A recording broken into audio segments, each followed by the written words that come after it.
Bismillahirrahmanirrahim. Walhamdulillahi wassalatu wassalamu ala Rasulillah wa ala alihi wa sahbihi ajma'in wa man tabi'inahum bi ihsanin ila yaumiddin.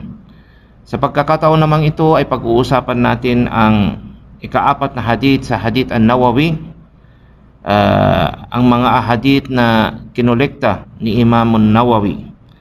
Ang sabi dito sa otoridad ni Abu Abdurrahman Abdullah ibn Mas'ud, naway kalugdan siya ni Allah subhanahu wa ta'ala, na nagsabi, ang sugo ni Allah sallallahu alaihi wasallam at siya ang pinakamatotohanan,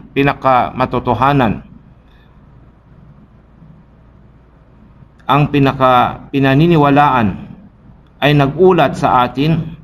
Sabi niya, tunay na ang pagkalikha ng isa sa inyo, ng bawat isa sa inyo, ay dinadala, pinagsasama-sama sa kanyang sa tiyan ng kanyang ina, sa sinapupunan ng kanyang ina, una sa loob ng 40 araw sa forma ng buto, at pagkatapos sabi niya nagiging namuong dugo ng katulad ng ganong panahon, at pagkatapos ito ay nagiging parang kinagat na laman ng ganong panahon din. 40 araw. 40 araw po, hindi 40 taon. Okay, at pagkatapos ay nagpapadala ng anghel para siya ay hipan ng buhay, at pagkatapos ay pinag-utusan ng 4 na mga bagay. Una, pinag-utusan ang anghel ng 4 na mga bagay. Una, isulat ang kanyang pagkakakitaan. Pangalawa, ang haba ng kanyang buhay. Pangatlo, ang kanyang mga gawa. At ang pang-4, kung siya ay masaya o magiging malungkot. So sabi dito, sa pamamagitan ni Allah na walang ibang Diyos maliban sa Kanya, tunay na ang bawat sa inyo ay gagawa ng katulad ng tao ng paraiso, hanggang na meron na lamang na isang dangkal na haba sa pagitan niya at ng kamatayan. At pagkatapos sabi niya, ang kung ano ang isinulat sa kanya ay mangyayari.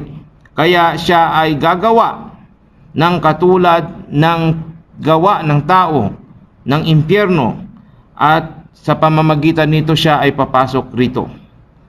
At ang sabi dito, ang isa sa inyo ay gagawa ng gawa ng tao ng impyerno, hanggang sabi niya ay merong isang dangkal na lamang sa pagitan niya at ng kamatayan, at ang kung ano ang sinulat sa kanya ay mangingibabaw, at siya ay gagawa katulad ng mga tao sa paraiso, at sa pamamagitan nito ay papasok siya sa paraiso. Okay, so mga kapatid, mga kababayan, makikita natin sa hadith na ito na ang lahat ay itinalaga o lahat ay tinadhana na ni Allah subhanahu wa ta'ala sa atin. Ang ating pagkakakitaan, ang ating buhay, ang ating mga gawa, at kung ano ang mangyayari sa atin, maging masaya ba o maging malungkot. Subalit ang kaalamang ito ay nasa kaalaman ni Allah subhanahu wa ta'ala, at wala man na sino man sa atin ang maaaring hulaan ng mga bagay na ito. Bilang mga mananampalataya, tayo ay kailangan na magtiwala kay Allah subhanahu wa ta'ala, at siya lamang ang maaaring makapagbago ng kung ano ang isinulat sa atin sa pamamagitan ng kanyang awa at ng kanyang pagpapala.